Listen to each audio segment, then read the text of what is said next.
Well, thanks very much, Barbara. It's a great pleasure to be here on this wonderful occasion for the Foundation, and I hope for the New York art going public, this wonderful exhibition that we have adjacent to our room here this evening.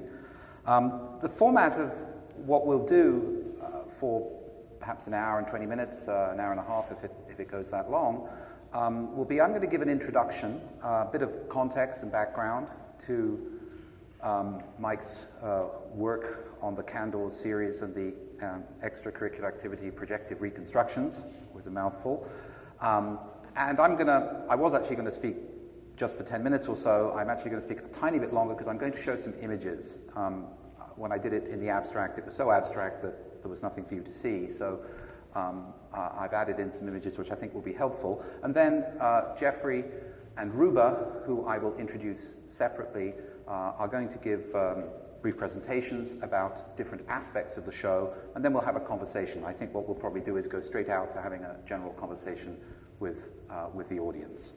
This evening, I thought I'd meditate a little on Kelley's own points of departure. I thought I'd give you a bit of backstory, or in comics book traditions, some Kelley prequel. Now, by points, I mean several things. Points, as in dots, points of concentration and expansion.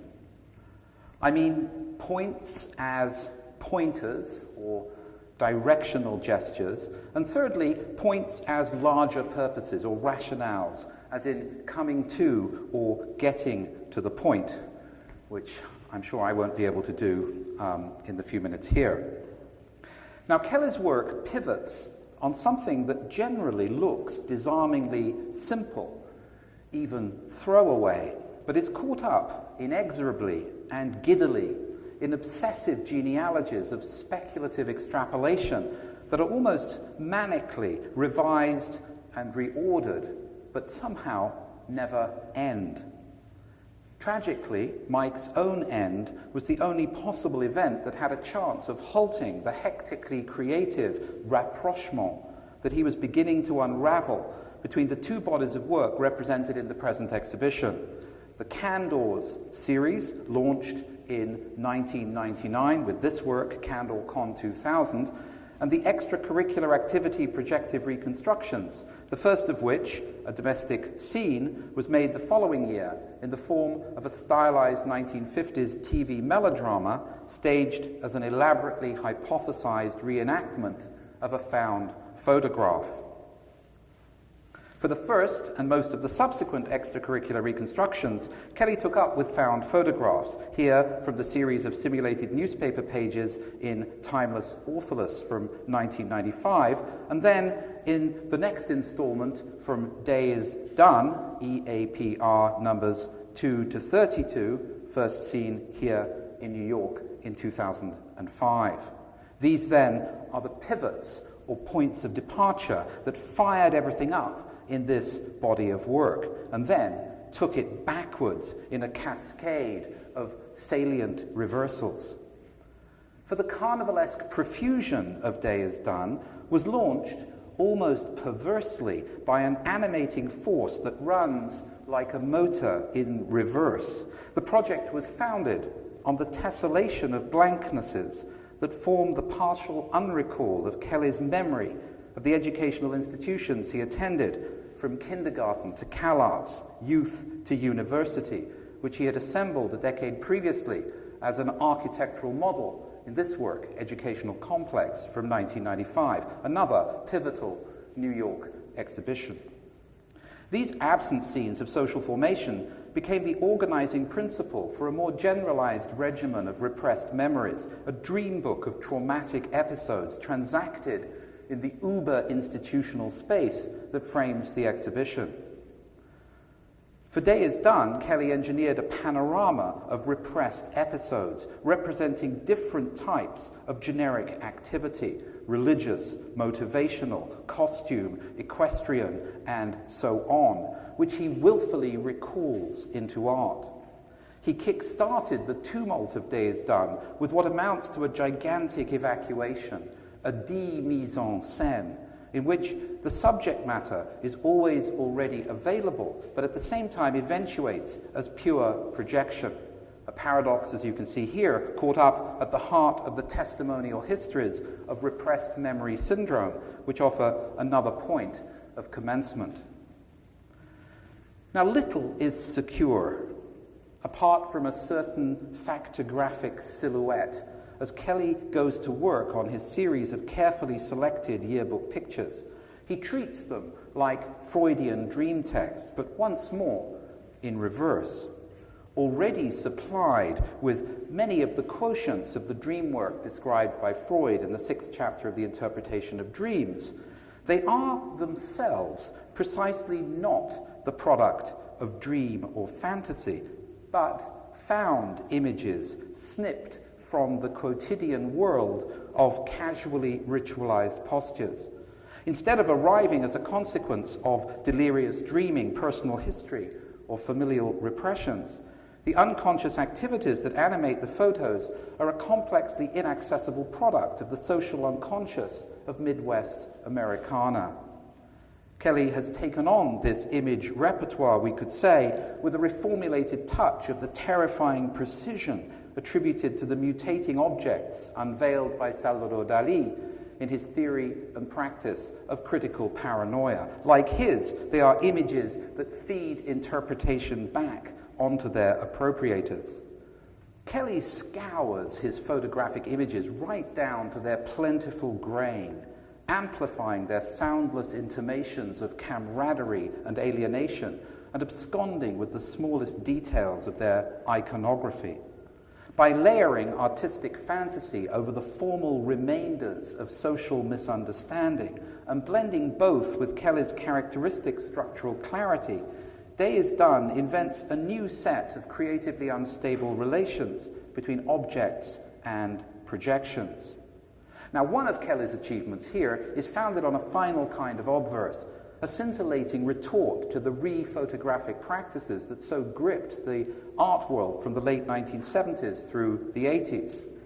Both Kelley and Sherry Levine, for example, begin with a photograph, one ultra-vernacular, the other usually high or fine.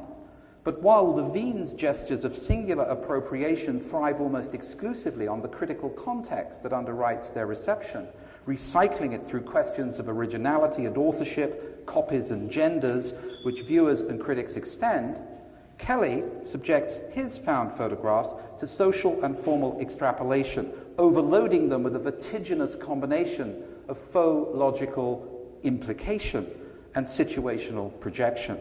Levine, we could say, inters the photograph in the coffin of its authorship. Kelley resurrects its anonymous protagonists into a voracious afterlife of apocryphal dimensions. Literally, in this work, EAPR number 23, Joseph Supplicates, where Kelley makes recourse to the extra-biblical manuscript, the history of Joseph the Carpenter, written in Egypt in the 5th century AD. Now, while conceiving them thus involves an act of straightening out that is somewhat inimical to the Kelleyan universe, the points of departure for educational complex, Day is Done, and the later EAPRSs, as well as those informing the lineage, as it were, of Candors, also suggest, I think, a form of progression, even development, in Kelley's thinking. This is clearest in the setup protocols for Candors itself, in which Kelley deliberately distances himself from both the crypto-autobiographical markers set up towards a utopian arts complex and related work, and from the shift toward generalizable regimens of leisure experience and social ritual organized around community types and stereotypes worked out in the decade that followed, culminating, as we've seen, in Day is Done. Now, the point of origin for Candors was not in common photography, but in popular graphics. Specifically, in Kelley's realization, while researching for his project, that from its first presentation in Action Comics Volume 1, 1958, which you see on screen, via a myriad variants by diverse hands through to the end of the 20th century, images of the bell jar encased, miniaturized city of Superman's birth were radically unstable and lacked almost all measures of consistency, whether defined by scale, urbanistic continuity, immediate context, formal concentration, building type, architectural style, or even systematic modes of abbreviation. Just look at the horizontal city tucked under Superman's arm in the first pane here, a faint, utterly retiring confection of hatch marks and one-liners that is overwhelmed by the refraction creases on the glass itself, but is also identical with the forms that make them up. This is premonitory, of course, as the most formally radical of the later cities return to the short circuit between light and metropolis by staging their architectonic structures with analogous but now effusively colorized dissolution. And I've just thrown in a little Picasso from the sculpture show at the bottom. I couldn't resist it, just to show how Picasso is taking a glass in 1914 and splaying something that contains while Kelley is refracting it. Picasso dotting, Kelley producing lineation. It's a very sort of interesting vitrinous moment. So the city as point and line initiated the key extrapolation in the Candor's project, as Kelley sought to extend these faint suggestions into planes, as here, then into monochrome models, as here, then into shimmering polychromatic redoubts, and finally into the charred survivalist lump representing the exploded fortress of solitude that anchors this exhibition. Now, another way to come at the development that I want to argue underwrites all this is to narrow our focus momentarily to consider the question of authorship, staged, as it were, from point and line to plane. For unlike the projective reconstructions that were clearly anchored in Kelley's personal formation and reading out to the social and cultural pressures exerted by his domestic and educational milieu, Candor's starts with the issues of third-party authorship and interpretation, beginning with the pencilers and colorists who created, filled in, detailed, or abstracted the city of Candor in their very particular ways. While the Superman comics also furnish a context of sorts that aligns, even coincides with Kelley's own formation, who was 3 years old, for example, when Action Comics Volume 1 was published, comics per se were never such a prominent part of his childhood and adolescence as they were, for example, for his friend Jim Shaw. And they rarely defined Kelley's subject choices or conceptual orientations. In his 2010 essay on Candors, Kelley italicizes this distance and points to the social extension for which he sought. I was, quote, not personally interested in the Superman mythos, he notes, but I felt the popularity of the narrative would lead me to a large number of people who have a common interest. Now, the variegation manifest in the imaging of Candors was a prompt for a signal reinflection of Kelley's long-standing preoccupation with projective reconstruction that correlates not only with a move from the horizons of personal experience to those of community or collective memory, but also with questions of medium specificity. This is vested not so much in the media that constitute the work's triggers or launching pads, the found photographs of the reconstructions and the comic book images of Candors, but rather in the media through which congregations of these images are collected, analyzed, reordered, and socially diffused. For the EAPRs, this medium, in quotes, was bound up with the innovative format of their exhibition itself.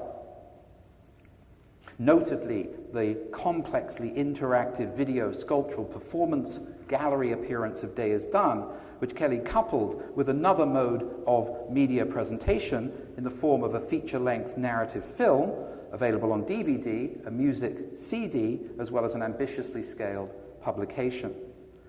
While Candor's also eventuated in a series of art exhibitions, of course, including the present one, at its inception, the project was yoked to a wider field of media organization and presentation, looking back to the more modestly interactive precedent of we communicate only through our shared dismissal of the pre-linguistic, for which Kelley employed a computer and monitor so that viewers could browse the children's paintings and spoof psychological analyses that occasioned this work. Kelley's initial concept, his project proposal for Candor Con 2000, called for the, quote, construction of a website that would be used to gather, quote, information regarding Candor from fans of Superman comic books via the internet. This material would form the basis for the construction and museum presentation of both the physical and, quote, digital versions of the city. Now, Kelley rounded out his journey from concrete to virtual and then back again to the domain of physical communities with the idea of throwing a party, as he had done many times before, to which he wanted the host institution to invite all those who had contributed to the website. As Kelley noted, sardonically as ever, none of this came to pass. Quote, there was not even enough money in the museum's budget to set up the website, let alone to ferry in legions of Superman aficionados from far and wide. So the new media dispensation that might have organized Candor Con 2000 helps us to frame the different temporalities of the Candors and EAPR series. While both are predicated on what Kelley referred to in the title of an earlier constellation of works as missing time, the memorial absence or insufficiency of the latter is directed toward the past, marked out by Kelley's formative school and college years, though apprehended through a kind of sampled spectrum of contemporary instances. While the Candors, on the other hand, depart from a lineage of comic book illustration that is effectively historical. They filter and reanimate this by committing to the technologies of the then present. As Kelley noted, the internet at that time was just beginning to come into popular usage. At the same time, emphasizing that both then and now were directed toward an image of the future, emblematized in Candor's multiply imagined would-be utopian forms. As Kelley put it, quote, an interactive computer program would allow the city to be changed continuously based on fans' input, this would have been a perfect reflection of the ambiguous nature of the city, an appropriate model of memory's elusive nature, end quote. Now, for Kelley, of course, media are never simple delivery vehicles. So while interested in soliciting the input of a, quote, broader public, the materials that would have been generated were also responses to a culturally shared fantasy space. The miniature exemplum of the city of Candors thus functions in a synecdochal relation to the World Wide Web, a contested futuristic fragment standing in for an unimaginably huge communal space that gives on to a new order of fantasy and projection. For Kelley, the internet in its earlier years was enmeshed in a kind of utopian techno-positivism on the one hand, but could be understood as the labyrinthine retreat of a horde of social isolates hunkered down in what he called disembodied fantasy role-playing on the other. In one of Kelley's signature cross-hatchings, the social alienation of the internet mirrored the metaphorically obdurate alienation symbolized by Superman's city in a bottle, whose vitreous entrapment he also likened to Sylvia Plath's use, quote, of the bell jar as a symbol of psychic disorientation.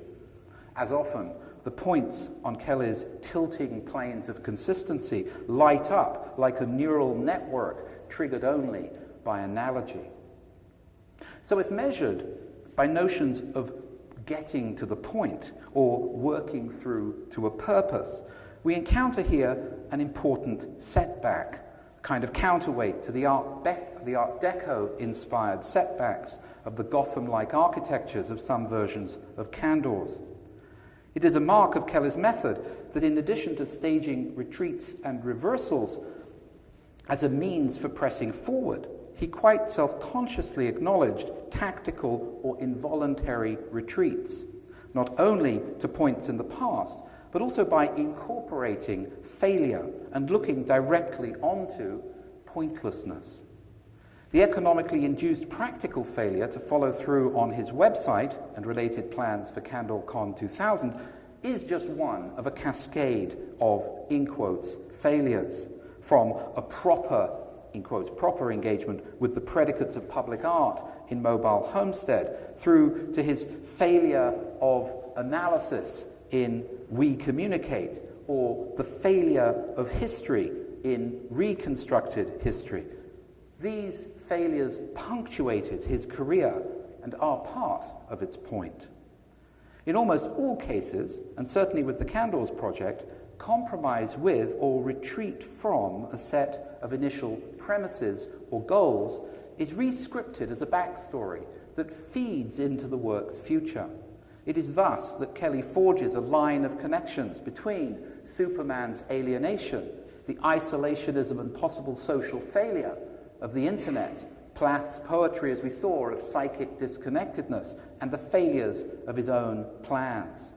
He absconds with this assemblage of shortfalls and builds its implication into any number of later eventuations. For example, the catastrophe that exploded the Fortress of Solitude, the existential pessimism of the dour gnomes who mooch around in endless circles, the unremitting blackness of his final sculptures, even Kelley's imagination of the sexual dysfunction of my English cousins in Vis Anglais. Like few artists, Kelley shows us how to disappoint. But Kelley's vision is forged after his own version of negative dialectics. It's not hard to understand some of the principal effects of his last half-decade of work, summarized in this exhibition, but also, I think, his career as a whole, as a retort to the forces of negation with which he struggled never less than mightily.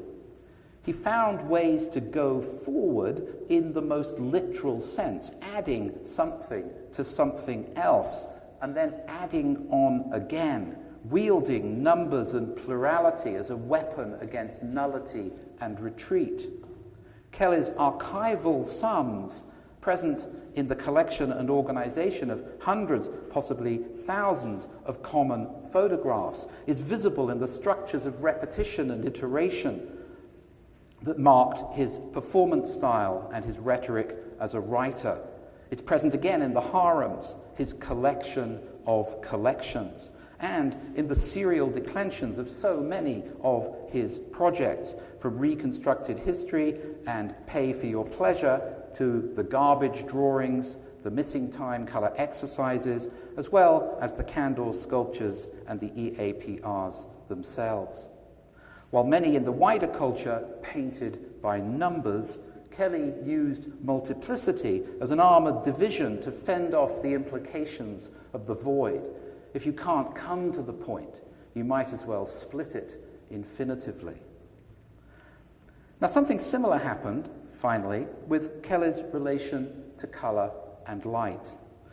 Long compelled by color, but mindful and fearful of his own abuse by modernism's chromatic priesthood, he deliberately confined his earlier paintings to black and white outlines, aping the uninflected languages of illustration and diagramming, so as purposefully to avoid the investments in style, expression, and signifying excess he associated with the cultivation of color in and out of modern art. So color was first suppressed and eliminated, then analyzed in various, quote, exercises, or reached for in the special kind of illumination engendered by dim recollection. Kelley's statement on this work, Sublevel, Dim Recollection Illuminated by Multicolored Swamp Gas, commences with a reverie on the setting or collapse of the sun, which goes down despite the open, expressive, quote, qualities of the color blue that surrounds it, taking with it nothing less than the whole, quote, grid of the ordered universe. This process, or the process involved here, I think, involved reversals and cul-de-sacs of the kind epitomized in this work, Missing Time Color Exercise Reversed number 5, Resonating Stone Walls, from 2002, in which covers of Sex to Sexty, the Bible of Hick Erotica, are liberated from the color coding of the non-reverse series, only to crash audibly, Kelley suggests, into a stone wall that acts as both buffer and period for color's unseemly relations with pornography. Or in Blackout from 1999, in which a color photograph is vanquished by a technological malfunction that Kelley opportunistically resurrects in another recuperation of failure. Kelley's re-engagement with color had several prompts.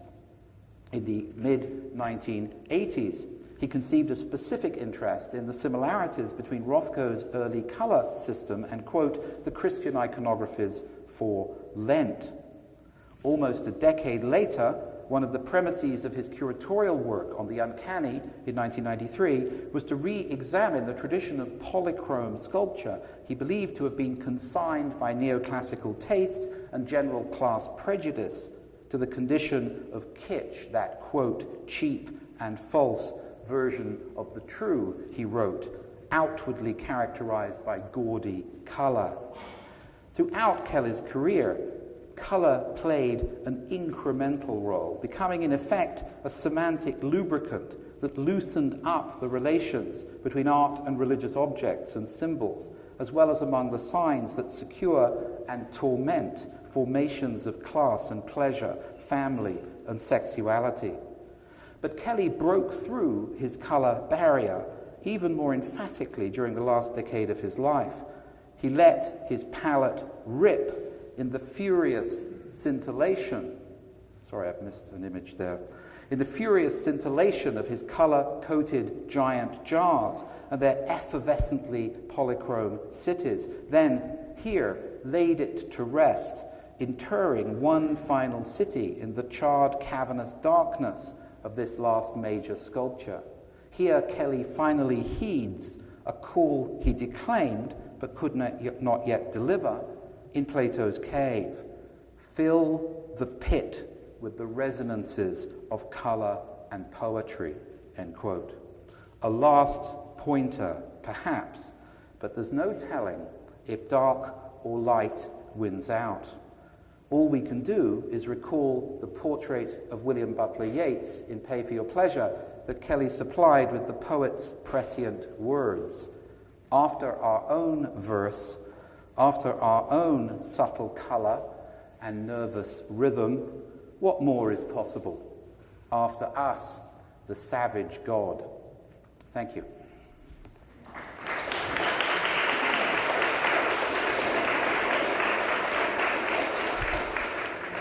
Okay, let me introduce our two other speakers tonight. Sorry, I just have to get the right biographies. I have a whole selection here. Our first speaker is going to be Ruba Katrib, who is curator at the SculptureCenter in Long Island City, New York, where she's produced the group shows Puddle Pothole Portal, 2014, difficult for an introducer to get right, and the group show A Disagreeable Object a couple of years earlier, 2012, as well as curating solo shows with artists Magali Roos, Michael E. Smith, Erica Verzutti, all shows that were put on this year in 2015. Previously, she worked as associate curator at the Museum of Contemporary Art, or MoCA, that's in Miami, right? Yes. And Ruba has been widely published, including in the recent anthology that she co-edited with Mary Cerruti this year, titled Inquiries into Contemporary Sculpture, What About the Power?, featuring contributions from a roster of international artists, writers, and art historians. Next week at the SculptureCenter, she opens 2 exhibitions with Anthea Hamilton and Gabrielle Sierra. Please welcome Ruba Katrib.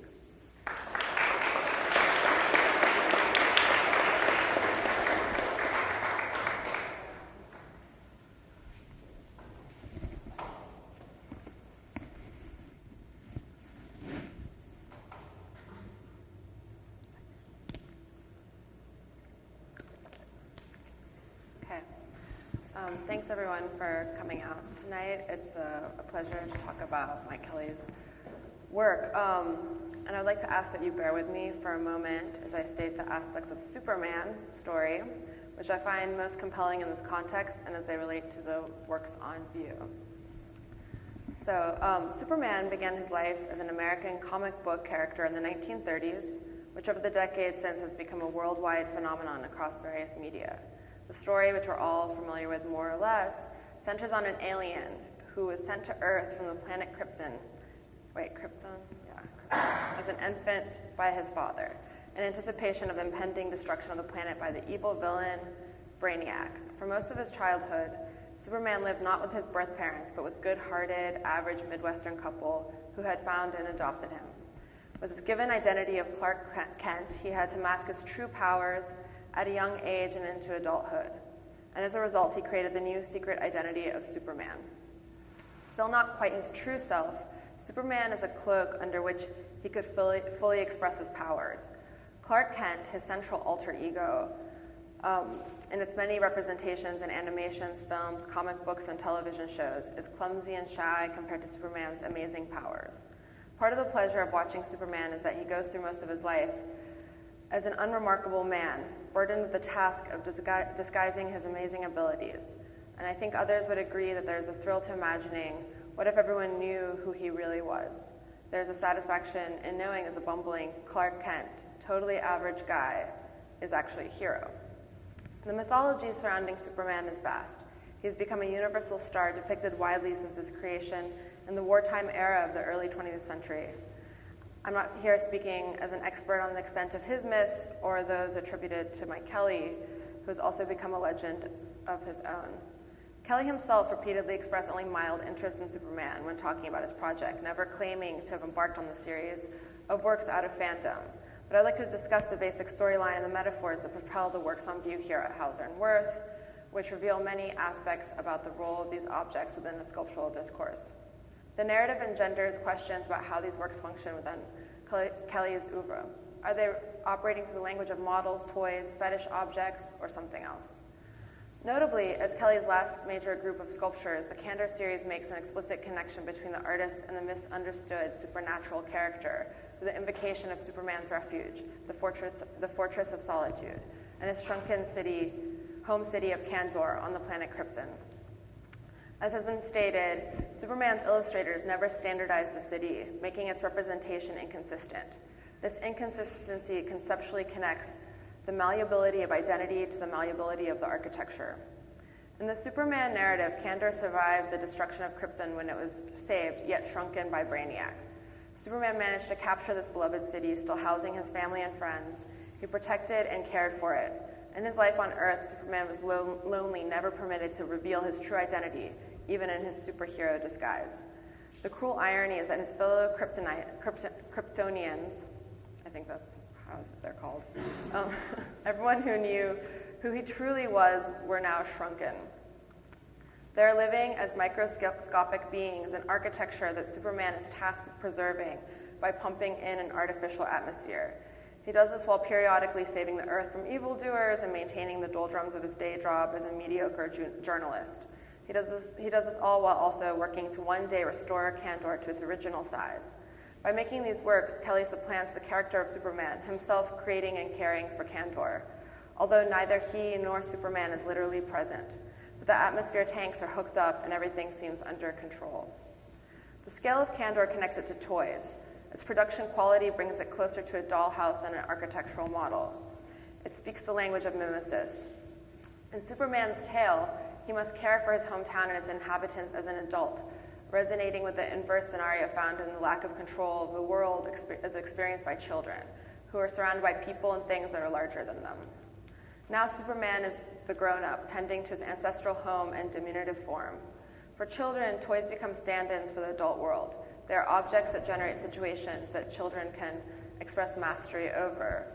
In a 1928 text, Walter Benjamin discusses a child's interest in toys to what is also implied in an adult's fascination with these objects, a fascination that perhaps connects more to Superman and Kelley's implied roles in engaging and maintaining Candor, with care being another kind of play, maybe like playing doctor or God.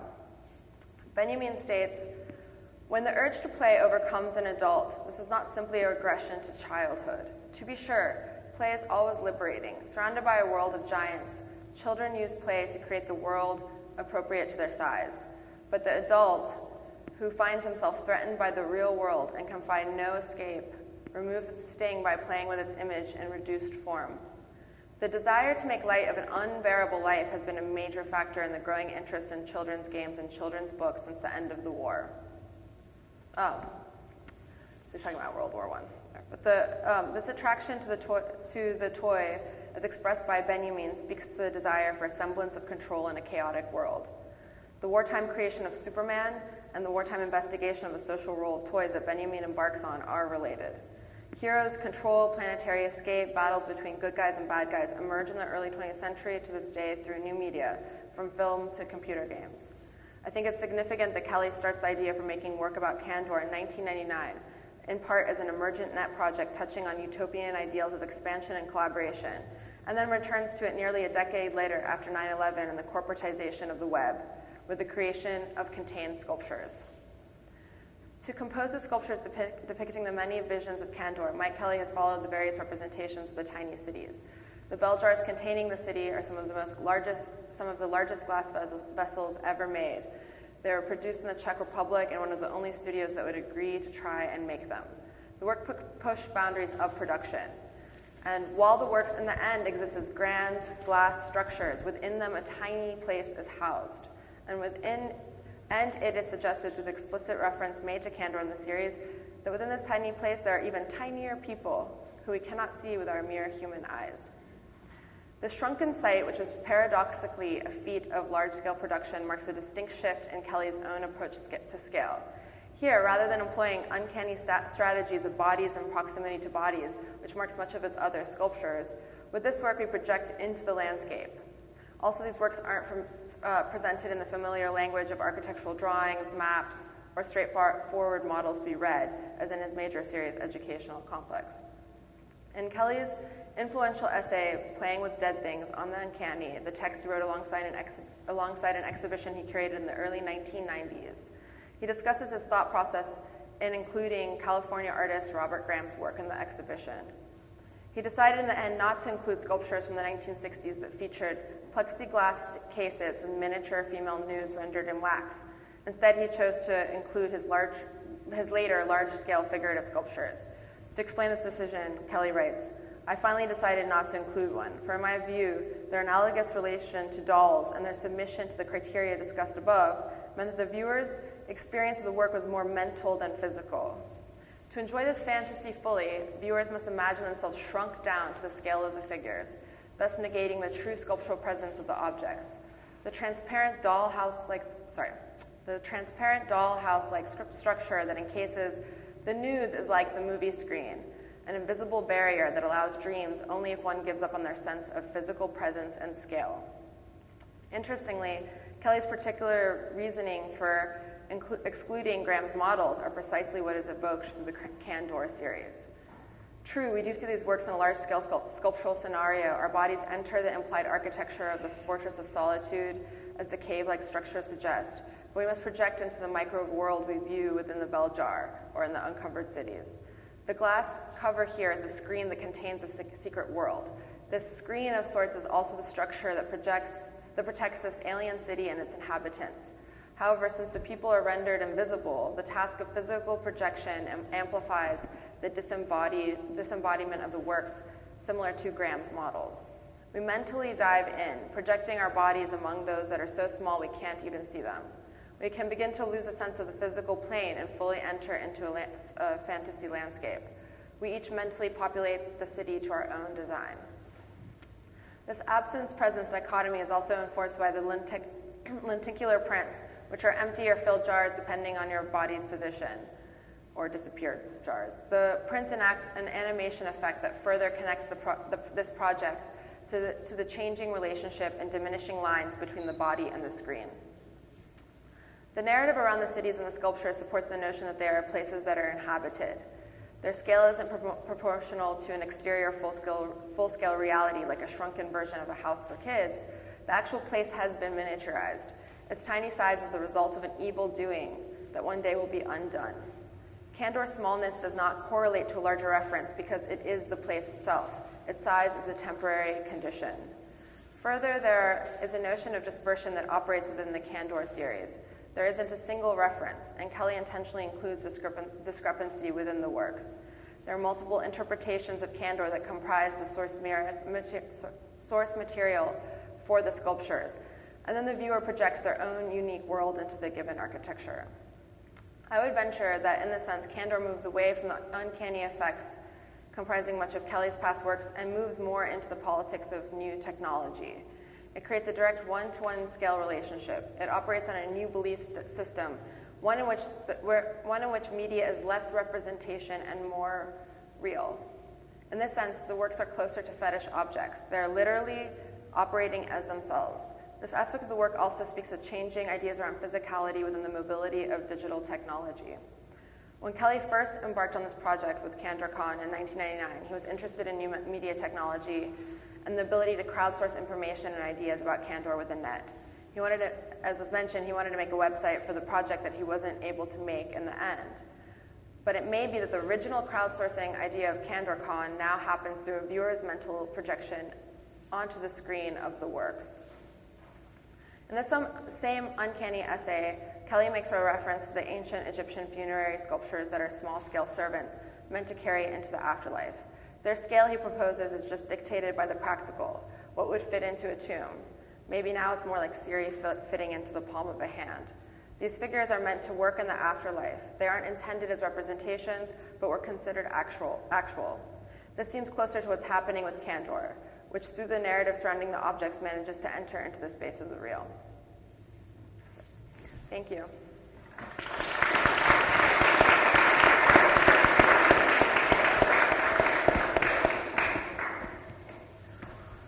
Thanks very much, Ruba.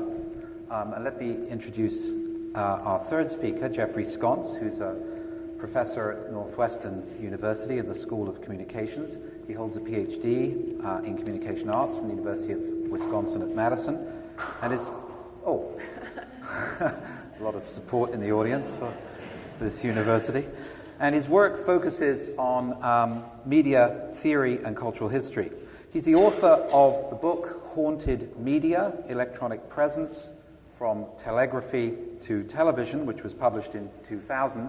And I should say, when that book came out and Mike first read it, I remember we were just beginning work on the MIT, the collected writings volumes, and Mike really loved this book and many of the things that were being suggested in it. So it's very nice to be able to have Jeffrey back here after all that time. He authored the essay in the 2011 catalog, My Kelley Exploded Fortress of Solitude, and his most recent essay is called Ghosticularity, if I'm pronouncing, is that right? Oh, okay. It's a play on the scene. Oh, I see, I've got it. Okay, I got it now. The "the" was missing from my stuff. Okay. And this can be found in the 2015 volume 4 edition of the journal Communication Plus One, published at the University of Massachusetts Amherst. Finally, Jeffrey has a book in progress that I think will be very interesting when it comes out. It examines the history of psychosis and electronic media in the 19th and 20th centuries. Welcome, Jeffrey.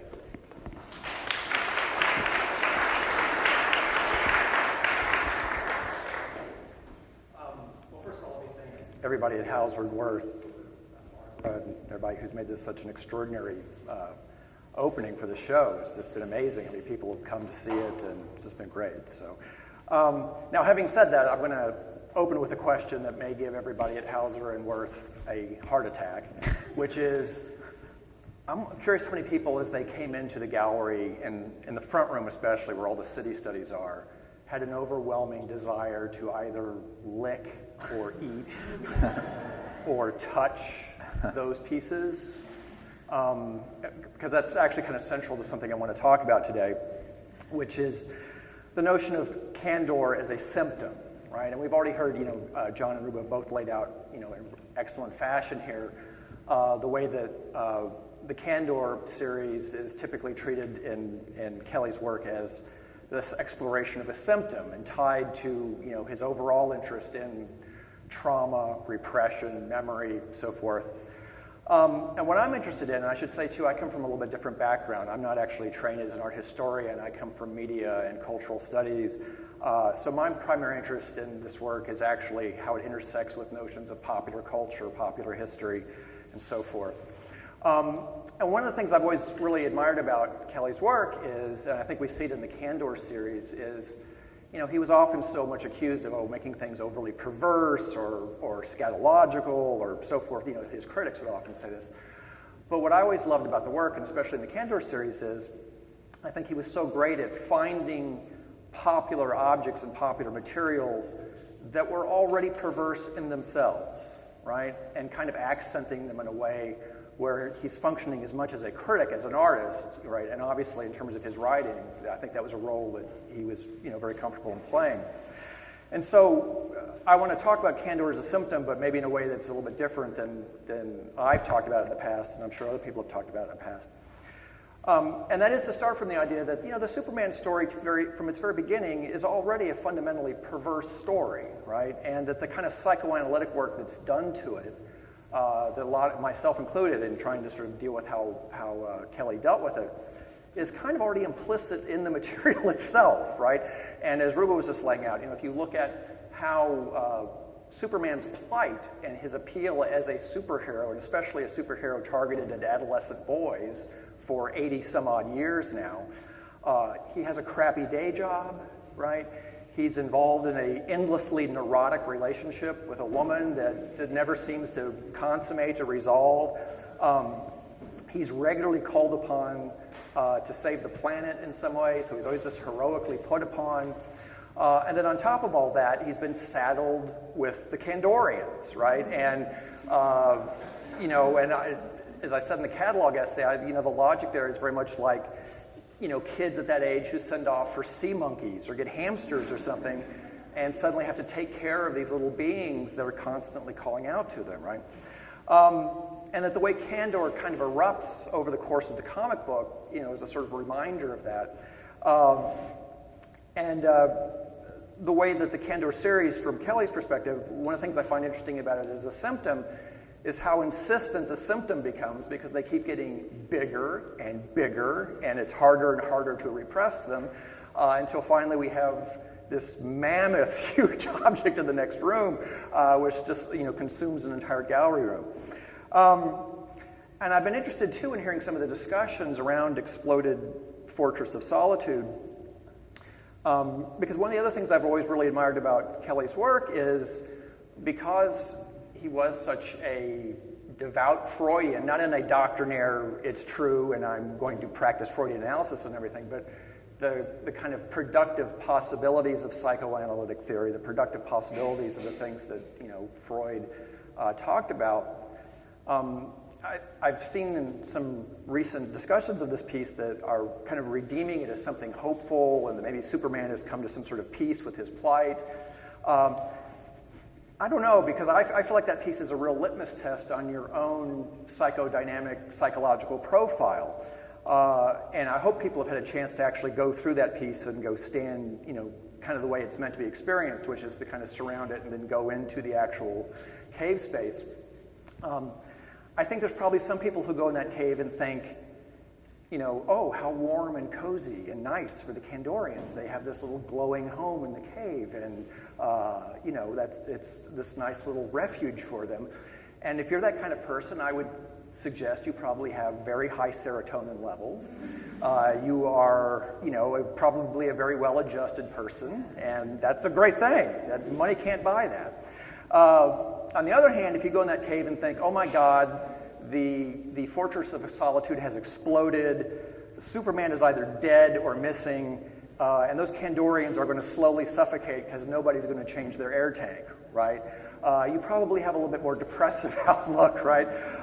Which I think is an equally valid way of looking at that piece, right? Because it really just, it's very blank in that respect.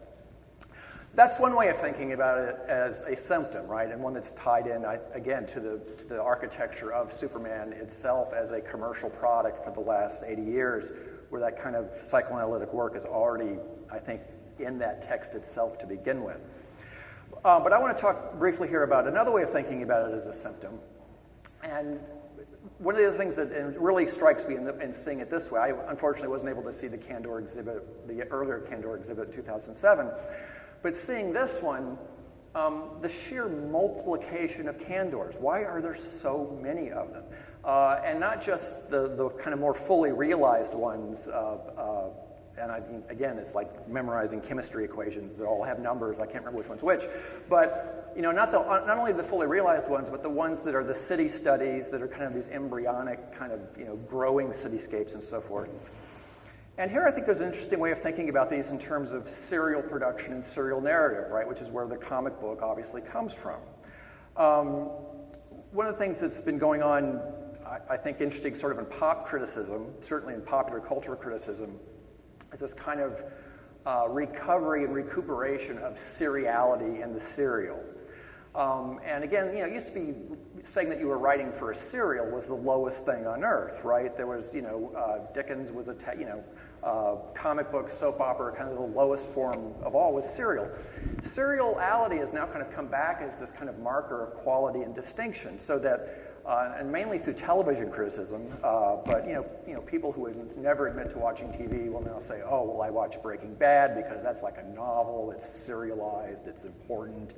The Serial podcast that was on NPR, that everybody was, or not on NPR, but it was covered endlessly on NPR.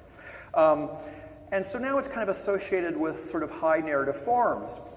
But one of the things I think is interesting about the fact that there are so many Candors and so many, the sort of serial nature of them, is also this sort of symptom of the way seriality, if we think about how it began, it was like a glue trap for consumers, right, of culture, right? The whole idea behind seriality was to trap people into cycles of endless consumption, right? We want people to come back, from Dickens, right? Dickens wanted people to come back and read his magazine every month. And so all of those great Victorian novels were, parceled out in serial form. Soap operas, Tune In Tomorrow, right? And the comic book, right? As sort of the epitome of serialized industrial production and this kind of attempt to routinize and control consumer behavior. So to be blunt about it, seriality at its heart is about repetition of a certain experience, having that experience over and over and over again for as long as possible. If you think about the thing that faces commercial producers of industrial art, like comic books, like soap operas, their main challenge is to create an endless middle section that basically doesn't change enough that it alienates anybody so that they get tired of it, but changes just enough so that they'll keep watching, right? And there's that kind of endlessly expansive middle to it, right? So one of the things I find interesting about the repetition of this, and I'm certainly not suggesting this was Kelley's manifest intent, but I think it's certainly an interesting way of reading the kind of insistent just multiplication of these Candors, is that Superman has been with us for 80 years now, right? I mean, that is a very successful management of a cultural property to keep it around for 80 years. There's a Superman film in production right now with Ben Affleck and somebody else. There is a Supergirl television show debuting this fall. So Superman is still a bankable franchise. And so one of the things I find interesting about that is, here's a superhero that was created in the 1930s, specifically of concerns of the 1930s, that has been successfully managed through this kind of process of serial retardation, and by that I mean this kind of constant, slow way of kind of the same, repeating it, but gradually moving it forward for some 80 years. So in some respects, I think the thing I find interesting about the Candor series is that it speaks to something else you see a lot in Kelley's work, which is this interest on regression, and especially the culture of adolescence and adolescent regression. And so many of the objects that he would be interested in, the slide John showed, Twister. What is a greater sort of adolescent nightmare than Twister, right? All of these kind of charged objects that come along in those kind of years of adolescence and young teenagedom, where all of these kind of issues of sexual identity, who am I going to be, those are also up for grabs. They're also fraught with drama and danger. And the fact that so much of those popular materials that he incorporates go back to that period, I think is really interesting. So in some respects, I trust and take his word that the interest in Superman is completely almost formal and clinical, and there was no real interest in the Superman mythos. But I think the interest in comic culture, and especially the fact that it was the original design to bring Superman fans to the convention, does say something about popular culture and regression, and kind of the way that popular culture has an investment in keeping people. And I should say I'm an inveterate consumer of popular culture. I love the popular. I sound like a Adornoite up here. I don't mean to, but it is popular culture is about managing risk through repetition, branding, fandom, and it increasingly has an interest in extending adolescence as long as possible. And we see so many markers of that in contemporary popular culture now, where this endless cycle of, the Judd Apatow films, if anybody knows his work, where every film is, oh my God, I'm 40 and I'm still listening to rock and roll and I haven't reproduced yet, and now I'm going to sell all the memorabilia I collected when I was a kid and become a responsible adult, right? This kind of crisis with arrested masculinity being such a huge part of the popular American question right now. There's just endless of these. And I don't know if anybody saw this piece in the Atlantic a few weeks ago where they looked at the films currently under development in Hollywood. And there are some things, I forget the exact number, but I'm not exaggerating by much if I'm exaggerating, that there are 30 to 40 films now in development that are based in either the DC or the Marvel Comics universe, right? That the industry has decided that's their bread and butter. That's what's making them dependable money, and everything else is getting kind of pushed to the margins for all of these endless superhero movies, right? Which means 14-year-old boys have won, right? And this might not be news to a lot of people, but that has always been the most desirable demographic of television. It's 18 to 34, but movies it tends to be about 14 because they think 14-year-old boys are the kind of consumers who will go see something over and over and over again, and so that's where this impetus is coming from. So I think in some respects I find the kind of constant repetition of these Candors kind of indicative of that kind of process of what serial narrative is about, what seriality is about, which is kind of keeping people arrested, almost in that kind of Candorian state of constantly being trapped in this world that they can't get out of. I'm going to listen to the same bands I listened to when I was 20. I'm going to listen to and the whole industry works that way now. And I asked you about the wanting to bite them business because to me, I've always been struck by how the city studies, John was saying earlier that he would refer to this as saucing them, right? The final mix of what the polyresins would look like and so forth. To me, they've always looked like candy. I mean, they look very consciously, they resemble like sour apple candy, black licorice candy.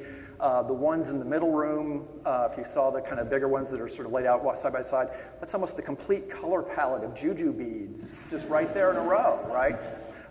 And the exact pastel match of what juju beads look like. And I think there's something there too about that kind of notion of that kind of endless youth of candy-coated popular culture and so forth. To conclude all this, I would say, and this kind of gets back to my original point about his talent at finding the materials to mix into what he wanted to do commentary on and do criticism on.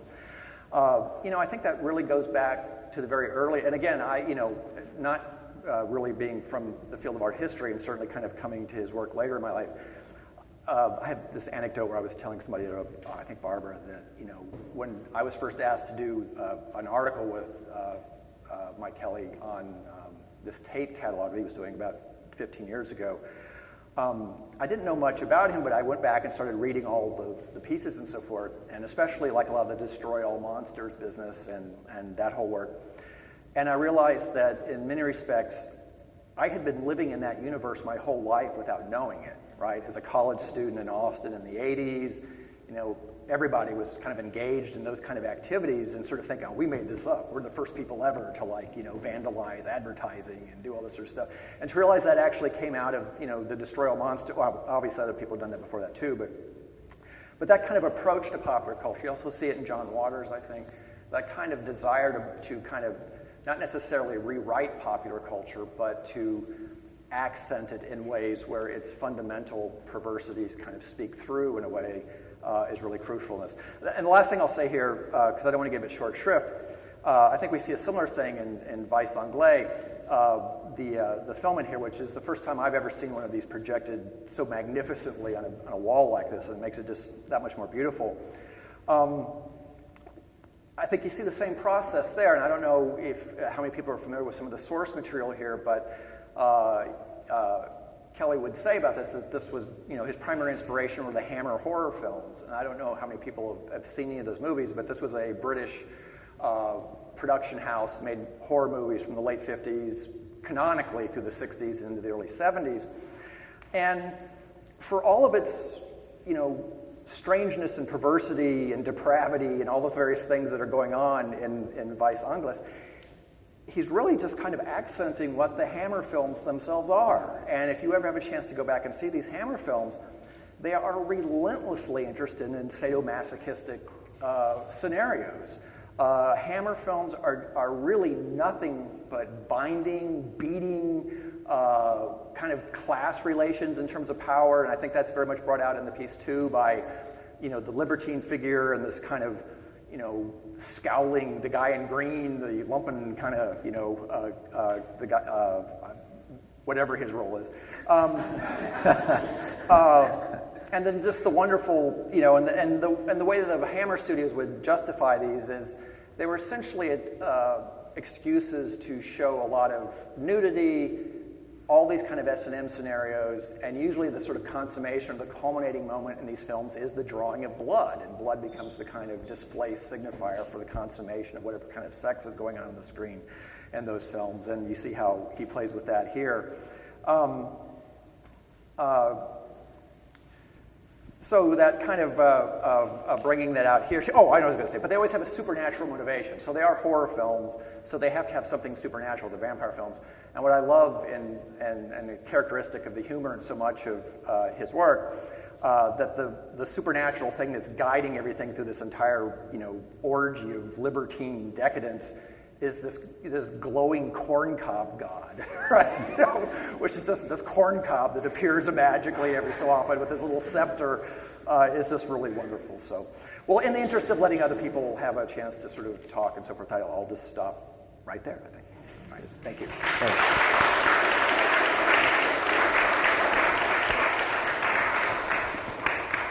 Well, thanks, Jeffrey. I think what we'll do, time is running on. It's really hard to be succinct about Mike. Everything runs away all over the place, as it has tonight, as it does every night. So I think what we'll do is, why don't Jeffrey and Ruba take a seat up front? I think we'll just throw it out. We'll throw questions out to everyone, including if you guys have any questions to each other, or if I have any questions too, we'll be part of the Q&A. So please, if anyone would like to ask questions or make comments about anything said, or indeed in general about the show, just feel free. I'll begin. So, because I kind of knew I would have to begin anyway. So, this thing about seriality that you spoke about, Jeffrey, it's very intriguing. I talked about it in a different way in my remarks. I think Ruba also you did as well. So we've got these three takes on this serial, repetitive imagination of one I think coming more from a media point of view, and a couple of quite different points of view from the art world. It just strikes me that, could it be the case within, the constructions of the contemporary art world that in fact signature style itself in artists is a form of that repetition? Something I think that Mike was really aware of, but tried as hard as he could to avoid. I mean, we see this wonderful series, Reconstructed History, along the walls, which I think a classic example of Mike trying to variegate and sort of confound that idea of producing things that are serially aligned, they look like each other, they go into the same place, they have a sort of purchasability factor that's cemented by their conformity to style. Tries to avoid it, but yet at the same time, it's a row of photographic images all graffitied over, as it were, by school kids, and so even there it redeems that sameness. I just wonder, I wonder what the implications of that are. I mean, I wonder if there are psychological implications. I wonder if there are media-based implications. Well, one other thing I was going to say about the Candor series that I think is really interesting too is that there's the massive repetition of it and the way that they keep getting bigger and more ornate. There's also kind of a conceptual humor in that, I think, too, right? In the sense that, you're taking something that is 20 or 30 stray little frames from comic books that, let's face it, these are industrial artists, these comic book artists, they're not thinking really about, there's no continuity book yet on Candor and how it's supposed to look. They're just dashing these things off. And so you've got the most kind of ephemeral ephemera you can imagine, which is 20 or 30 kind of momentary glimpses of this imaginary world in the comic book itself that then get rendered into these increasingly massive, solid, real, huge sculptural pieces, right? And I think in some respects the seriality of it's important in that respect, and that it's the sheer proliferation of them, especially again with the city studies, combined with the fact that they seem to just be getting more and more. I mean, I would love to have seen where this series would have gone, because I don't think this would have been the end of it, right? There probably would have been one that was even bigger and more kind of insistent and so forth.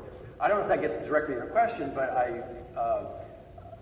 I certainly think there's something about, again, coming from the realm of sort of popular culture production, that, popular art has always worked on the notion of people want a understandable experience repeated over and over and over again, but they don't want it to stagnate, so it has to have difference put into it, repetition difference. But I'm sure that's a concern in the art world as well, right? Not wanting to get stale and having to find new things to put in. Do you have any thoughts about the serial question, as it cuts across your work, maybe? Yeah, I mean, I think it's interesting with these sculptures because I think aesthetically they mark such a shift in terms of their production. So as a body of work, they break from an aesthetic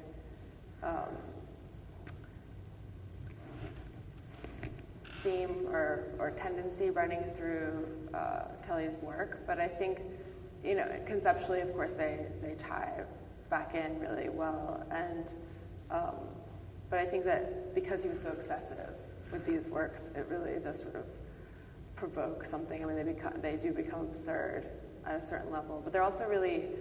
I was actually really struck by being in a space with many of them is really different than encountering one on its own.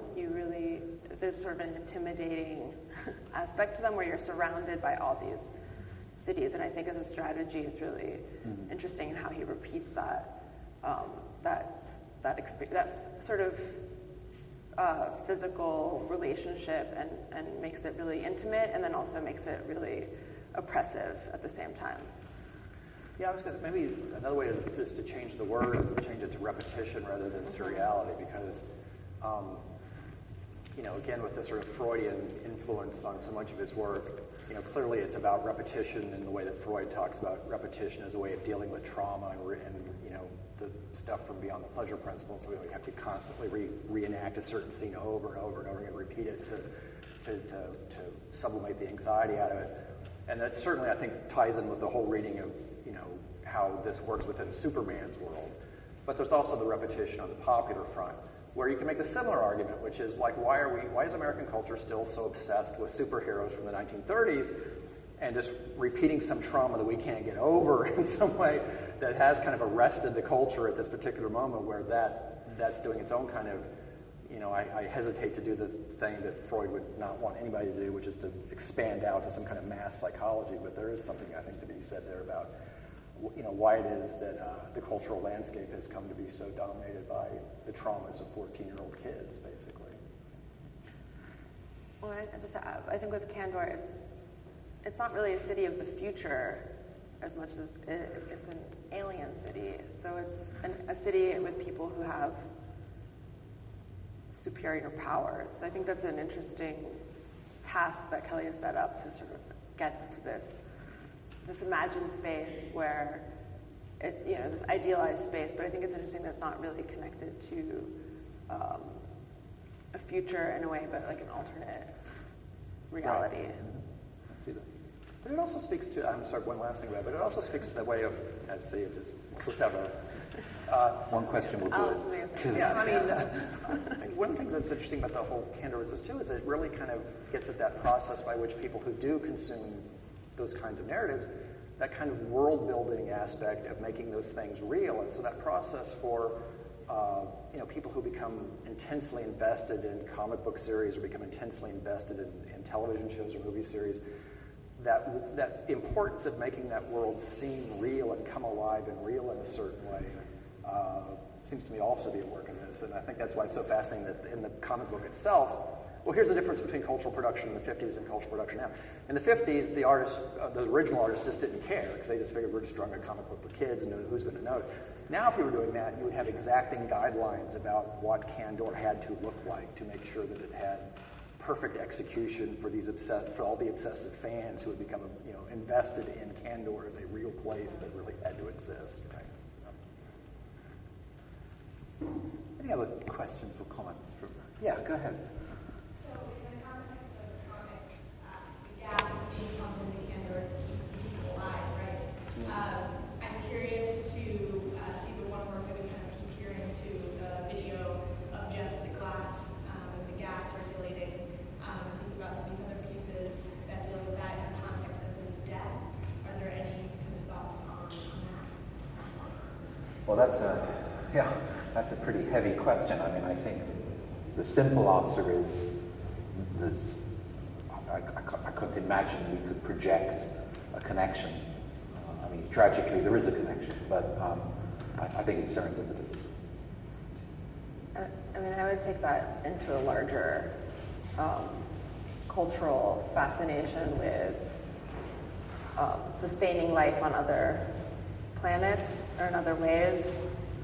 I just watched Elysium on the plane, and there's this I think it's still, it's a narrative that's been around, but it keeps becoming, there's so many films that touch on this, and I think it is something that's really present where there's a larger escape, and I think you could even tie Candor's to a sort of shifting environmental concern. I don't know if Kelley was interested in that at all, but it does touch on this kind of narrative of being able to leave a maybe undesirable or falling apart planet situation, whatever. And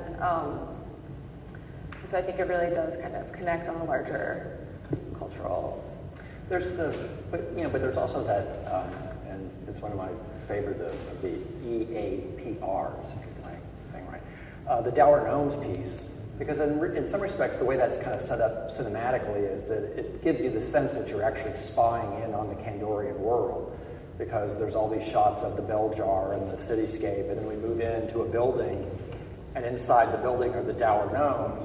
And what's so wonderful about that piece is that it has that wonderful ambiguity of it's kind of like a Beckett play where it's all of these it's dour gnomes, right? It's all these gnomes wandering around just listlessly bumping into each other and seemingly depressed. But it's also full of these kind of Keaton-esque moments of comedy where they're like, one gnome that keeps farting all the time, and they keep bumping into each other. So it has this great kind of low comedy to it as well. But I think the overall image was, I don't know if the Candorians are having a very good time in their job. At least in that iteration. It seems like they're not having a It wasn't laughing gas. No, they were. I mean, I would say one thing that sort of cuts across both of these questions that have been raised, and it is that, for all the relentlessness of Mike's own investment in the serial, for all his complicity, his utter complicity with repetition, often couldn't do anything without doing, 20 variants or 10 variants.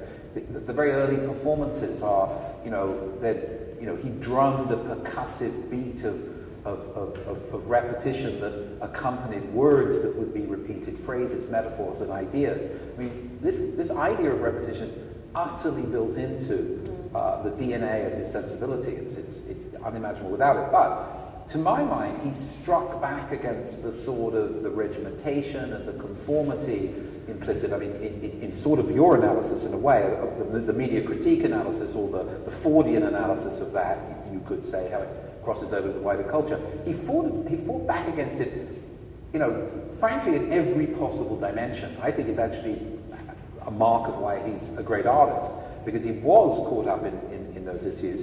But for example, he would serialize to death. He would overkill it by going so far away from the original that it was utterly distorted. He would cut across it, I think, perhaps most interestingly, by insisting that despite repetition, despite the fact of industrial mass production, Fordism, conformity, and all those things, there still were there, even in the workplace, even in the most menial forms of labor, there was authorship. And, some of the strangest conversations I ever had with Mike were about him defending extraordinarily unusual forms of cultural authorship. I actually forget the term. Mary Claire, maybe you can help me, but there's a term for when you fit one format of film, Jeffrey too. You fit it, is it pan and scan? Mm-hmm. Pan and scan, that's what it is. We're in a bar, and Mike is going on, he says, who are the people that do pan and scan?